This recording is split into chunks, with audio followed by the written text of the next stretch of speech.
기미가 올라오는 분들도 있고 가려움증을 느끼거나 수포가 생기거나 탈모. 저는 그때 그 탈모가 반갑습니다. 엄마의 지혜 엄지TV 엄지마입니다. 이번 주제는 임신과 출산이 과연 여자의 몸에 어떤 변화를 가져오는지 시기별로 한번 살펴보도록 하겠습니다. 오늘도 끝까지 시청해주세요. 네, 우선 한 인체가 생명을 잉태해서 출산을 한다는 그 과정은 정말 고귀하지만 그만큼 쉽게 보는 여정으로 생각하시지 않으셨으면 좋겠어요. 특히나 이 영상은 꼭 반드시 우리 아빠들이 꼭 한 번씩 보시기를 바라고요. 우리 몸에서 아이가 점점 커가면서 엄마의 장기를 누르고 그리고 이게 홀쭉했던 엄마의 배가 점점 커지다 보니 그 안에 속근육들이 늘어나고 터지다 보니 아이를 출산한 다음에도 이 속근육이 터진 것이 쉽게 다시 예전으로 돌아가지는 못한다고 합니다. 그래서 살도 처지고 다시 예전처럼의 탄력을 갖기가 쉽지 않은 건데요. 그렇다면 도대체 임신하고 나서 어떤 신체적 변화가 일어나는 건지 한번 시기별로 볼게요.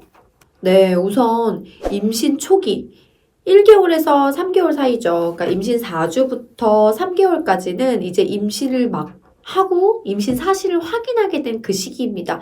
이때에는 뭔가 이게 감기 기운이나 몸살이 오는 것처럼 몸이 늘 이렇게 오한과 이렇게 춥고 컨디션이 좋지 않고 또 이때에는 입덧을 하기 시작하죠. 호르몬의 변화로 인해서 엄지맘도 진짜 입덧을 많이 했었던 케이스 중 한 명이고 가슴이 이제 커지기 시작하고 유두가 굉장히 민감하고 좀 딱딱해지고 되게 예민하고 브래지어를 갈아입을 때마다 뭔가 아프다, 따끔거리다, 스치기만 해도 예민하고 이런 시기가 요 임신 초기라고 보시면 되겠습니다.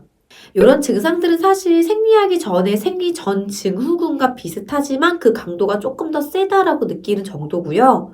얼굴에 이제 뭔가 기미가 올라오는 분들도 있고 낯빛이 좋지 않거나 푸석푸석하고 각질이 많이 올라오고 뭔가 피부가 되게 좋지 않다, 까칠하다라는 것이 또 이때 나타나는 증상 중 하나죠. 그리고 질에서도 뭐 흰 색깔이나 좀 끈적끈적한 분비물들이 많이 나오기도 하고요. 배에 가스가 차거나 소변이 자주 마렵거나 뭐 변비에 걸리거나 이런 식의 별로 좀 좋지 않은 컨디션, 또 입덧으로 인해서 변비가 더 심해지는 시기이기도 합니다. 다음 이제 임신 중기인 4개월에서 7개월 이 시기에는 태아가 굉장히 무럭무럭 커가는 시기이기도 하고 또 한편으로는 엄마에게는 뭔가 안정기라고 부를 수 있는 시기이기도 한데요. 이때에는 엄마의 영양소와 혈액을 많이 끌어다가 아이가 커가는 시기이다 보니까 실제로 엄마가 빈혈을 느끼거나 앉았다 일어섰을 때 어지럽거나 현기증을 느끼기도 하고요. 이때에는 임신성 소양증, 가려움증을 느끼거나 수포가 생기거나 그리고 이제 배에 서서히 임신선이라고 하는 임신선, 검은 선들이 보이기도 합니다. 그리고 똥배라고 하기에는 이제 누가 봐도 똥배 수준을 넘어서 임신을 했구나라고 보일 정도로 배가 불러오기 시작하고요. 이때부터는 내가 그동안 입던 옷 사이즈가 맞지 않기 시작하죠.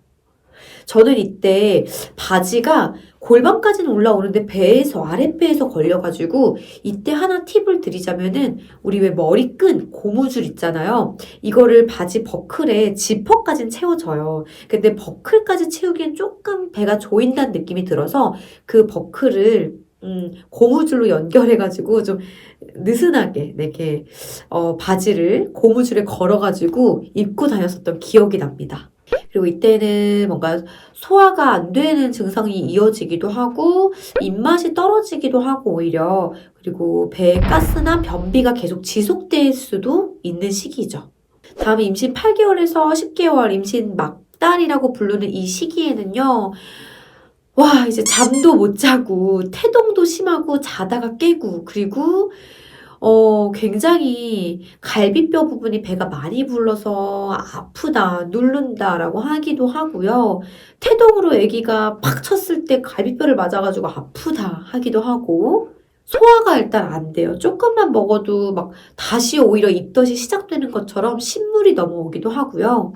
배가 부르다 보니까 저도 허리가 굉장히 안 좋았었는데, 그렇게 허리가 아팠었어요. 그래서 요통이 심해지기도 합니다. 그리고 조금만 오래 서 있어도 아랫배가 찢어질 것처럼 통증이 오기도 하고요. 배가 땅땅하게 배뭉침이라고 하죠. 조금 오래 서 있거나 걸어 다니거나 하면은 배뭉침도 굉장히 심한 시기이기도 하고요. 이렇게 배뭉침이 심해지면은 조기 유산이 일어나거나 아이가 더 빠르게 출산을 할 수도 있기 때문에 오히려 이 시기에 너무 오랫동안 걸어 다니는 것이 8개월 땐 좋지 않고요. 또 막달에 출산 예정일에 다가올 때에는 오히려 더 많이 걸어다니면서 배 뭉침이 있더라도 많이 운동을 해야 된다라고 하죠. 그리고 임신 중독증으로 인해서 손발이 많이 붓거나 자다가 쥐가 나는 경우 되게 많은데요. 저도 진짜 막달에 자다가 쥐가 나서 그렇게 고생을 했던 기억이 있습니다. 역시 가슴이 굉장히 많이 빵빵하게 커지는 시기이기도 하고요. 그리고 겨드랑이나 또는 이렇게 유두 주변이 까맣게 점점 이렇게 색깔이 변하기도 해요. 그럼 이제 출산을 하면은 우리 몸에 어떤 변화가 있느냐. 임신하고 이제 이렇게 변화가 있었는데 출산하고 나면 끝이겠지? 아닙니다. 이제부터 다시 시작입니다, 여러분. 출산하고 나면요, 이제 가장 큰 게 탈모.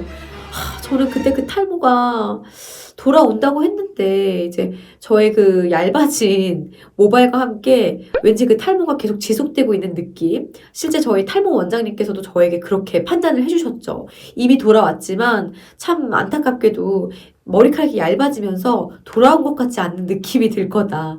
어쨌든 출산 후에는 탈모가 진행이 됩니다. 그리고 자궁이 줄어들면서 오히려 배가 쑥쑥 들어가고 노폐물이 많이 빼져서 몸의 컨디션은 더 회복이 되는 분들도 계시고요. 피가 섞인 그런 분비물 오로 배출이 많이 이루어지는 시기이기도 하죠. 또 이제 아이 모유 수유를 하면서 전몸살을 경험하게 될 수도 있어요. 그래서 모유가 너무 많다라고 좋은 건 아니고 많아서 오히려 전몸살로 고생하다가 결국 단유를 하게 되는 엄마들도 있죠. 저는 출산 후에 땀구멍이 열려서 굉장히 오히려 더위를 많이 타고 너무 땀을 많이 흘렸었던 기억이 나는데 자꾸 저희 친정 엄마는 식은땀이라고 몸이 허해져서 나는 땀이라고 더 따뜻하게 입어야 된다고 하면서 그런 뭔가 동상이몽의 의견 충돌이 있었던 기억이 납니다. 그리고 이때 제 친구들 중에는 저는 감사하게도 올라오지 않았는데 피부에 기미가 굉장히 많이 올라온 친구들이 있어요. 그리고 그게 사라지지 않고 계속되더라고요. 그래서 이 기미가 올라올 수도 있습니다. 그리고 배가 쭈글쭈글해지면서 이제 튼살이 이게 풍선에 바람 빠진 것처럼 같이 보여지면서 정말 나의 배, 벌거벗은 내 몸을 보면서 좌절감과 굴욕감을 느끼는 시기이기도 합니다. 튼살 때문에 고민하시는 분들 되게 많으신데요. 이 튼살은 사실 쉽게 사라지지는 않고요. 그렇기 때문에 튼살이 생기기 전부터 튼살 크림은 생기기 전부터 잘 예방할 때부터 발라주셔야 되고 출산 후에도 계속해서 발라주셔야 되는 게 바로 튼살 크림입니다. 제가 소개했었던 튼살 크림 편 꼭 보고 오시기 바라고요. 임신 초기에 배가 부르기 전부터 관리를 하셔야 되는 게 진짜 키포인트예요. 이거 꼭 기억하시기 바라겠습니다. 저는 이때 튼살 크림과 함께 오일도 많이 발라줬고요. 그냥 처벅처벅 많이 바를 수 있는 가성비템으로 골라서 크림, 오일 같이 블렌딩해서 많이 발라줬었던 기억이 있어요. 개인적으로 저는 버츠비 제품이 가장 가성비로는 참 괜찮다는 생각을 해서 오랫동안 제 돈을 주고서 사서 썼던 제품 중에 하나고요. 또 지인들이 임신했다라고 했을 때 선물을 했었던 제품이기도 합니다. 기미 역시 이건 이제 뭐 유전이라고 하는 경우도 있지만 실제로 정말 기미가 많이 올라오더라고요. 저도 나름 피부에 이렇게 기미는 정말 없고 그런 거에서는 저희 엄마도 없어서 참 다행이다라는 생각했는데 그럼에도 불구하고 출산 후에 좁쌀처럼 조그만 게 여기 이제 한 두세 개 정도 올라와 있어요. 그래서 저는 요게 두세 개지만 제 친구 중에는 완전 이렇게 볼이 전체가 다 기미로 덮인 친구도 있어요. 기미는 안 사라지냐? 실제 기미는 역시 튼살 크림을 바르면서 관리했던 것과 마찬가지로 임신했을 때부터 올라오기 전에 미리미리 관리를 해주는 게 되게 중요하다라고 말씀을 하시더라고요. 네, 이때는 엄마도 쓰는 제품을 조금 비건 제품이나 좀 좋은 천연 제품들로 많이 사용하시길 바라고요. 미백 관리에 미리미리 조금 신경을 써주시기를 바라겠습니다. 자, 그리고 내 체중.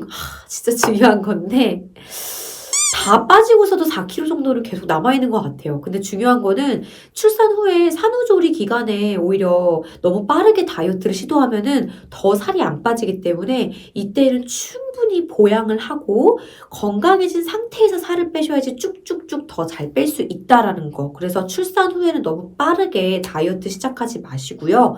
출산 후에 6개월에서 12개월 정도까지 살을 못 뺐다라고 하면은 그냥 그 살은 내 살이다라고 생각을 하셔야 됩니다. 저는 개인적으로 출산 후에 100일까지는 다이어트 생각하지 말고 100일 지난 다음부터는 서서히 요가나 스트레칭부터 시작을 하고 음식 조절부터 시작을 해서 6개월, 그러니까 즉 우리의 데드라인은 아이 돌잔치에서 예쁜 드레스를 다시 출산 전의 사이즈로 입는 것이 우리의 목표다. 그래서 저는 3개월 또는 6개월부터 6개월 동안 바짝 다이어트를 좀 신경 쓰시는 것이 가장 황금기다라는 생각이 듭니다.